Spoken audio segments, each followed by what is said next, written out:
Dos oceanos, vamos agora para o espaço, passando por Castelo Branco, que é onde está hoje o Miguel Gonçalves. Viva, Miguel, bom dia.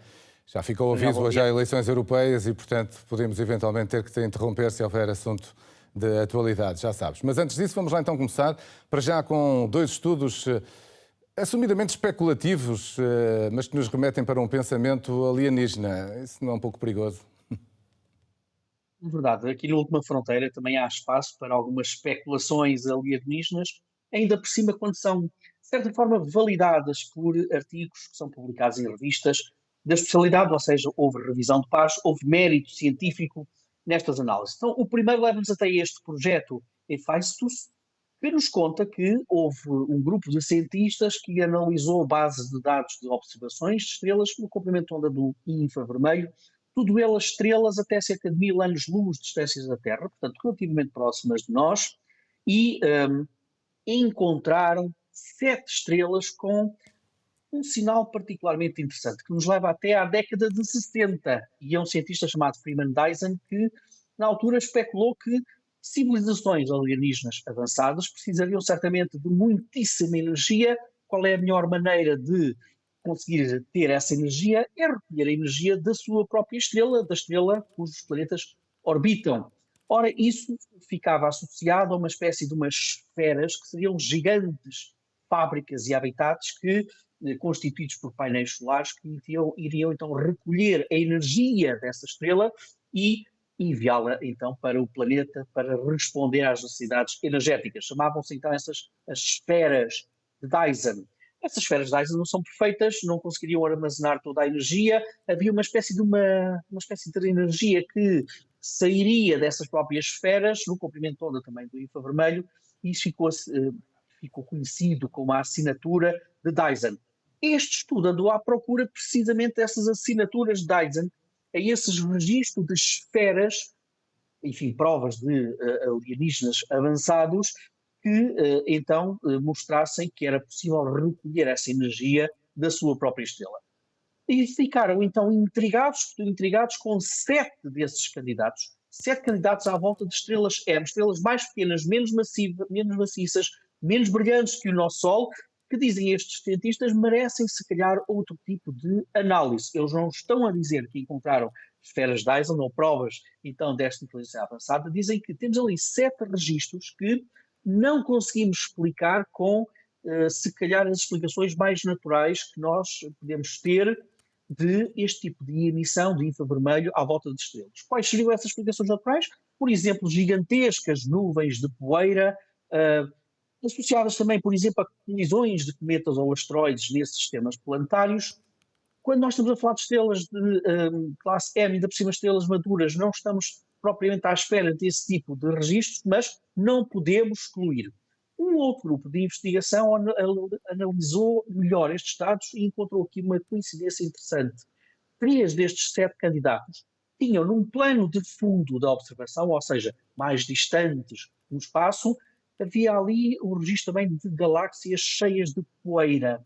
Ora, poeira e infravermelho combinam, ou seja, galáxias tão cheias de poeira emitem também energia no comprimento de onda do infravermelho, podem estar associados, são muito parecidos com este registro de esferas de Dyson. Ponto da situação, não sabemos se de facto são esferas de Dyson ou não, não excluímos aqui nenhuma hipótese, mas de facto o que nós sabemos da experiência que temos deste tipo de detecções é que há explicações científicas prosaicas, explicações astrofísicas que conseguem explicar melhor este tipo de sinais. Mas de qualquer forma vamos continuar a assistir. Um outro estudo é muito interessante, faz um exercício ao contrário. É um cientista da NASA que faz a seguinte pergunta. Vamos imaginar que nós temos uma civilização alienígena que, tal como nós, utiliza muito painéis solares à superfície do planeta para recolher energia solar. Será que os nossos atuais e futuros telescópios conseguiriam detectar essa luminosidade extra, digamos assim, desses painéis solares e assim nós temos uma pequena ideia de que essa superfície é habitada por alienígenas avançados? Ora, eles pegam aqui no número mágico, que é o 2,4%. Ou seja, diz este estudo que se 2,4% da superfície de um planeta estiver coberto de painéis solares, isso pode ajudar a suprimir a a necessidade de energia elétrica de uma civilização. Portanto, vamos então à procura, vamos tentar perceber se os nossos telescópios conseguem encontrar aquele que é o brilho extra, digamos assim, que é dado por 2,7% da superfície de um planeta coberto por painéis solares. Para termos uma ideia, 2,7% da superfície do nosso planeta é o deserto do Saara, portanto, tudo junto.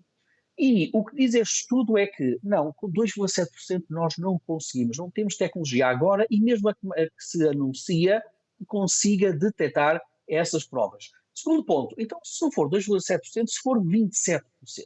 Porque 27%, porque diz este estudo que com 27% toda uma civilização pode viver com enorme conforto.